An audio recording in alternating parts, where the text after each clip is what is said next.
Oh, it's been fascinating. I mean, there's nothing more interesting than to talk about one's area of interest, but in an objective manner. So to actually have a debate about what we're doing and what books mean and why they're important with scholars and interested individuals from other cultures is really interesting. I've enjoyed it enormously.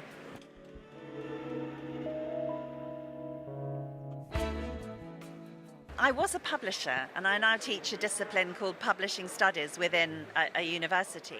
And I think that's a particularly powerful combination because we're offering a combination of academic thinking, time to think, with professional practice. So I think it enables us to engage in the debate in all sorts of areas. So we can talk about the physical experience of reading, but also how to structure materials so that ideas emerge more effectively, the theory of doing that.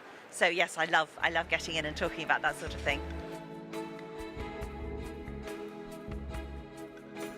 I also think it's important because it extends the habit of reading.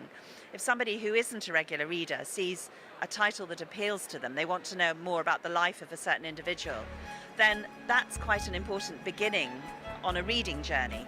That if we take away popular titles like that, the people who don't read aren't going to suddenly start with War and Peace.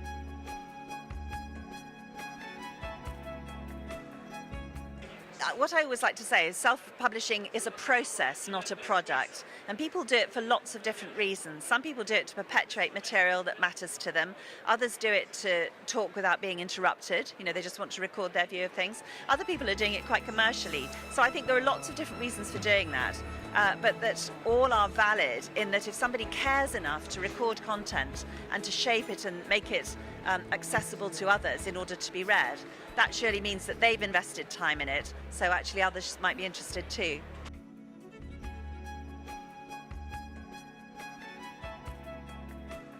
Yes, I think it is a changing business model. I think previously we tended to assume that there were a finite number of things worth investing in, which publishers and agents had to find. And I think the model we're moving towards is where there's just masses and masses of stuff, and we have to almost see what other people are interested in, and then think, well, actually, how do we find the best within the new categories that are emerging?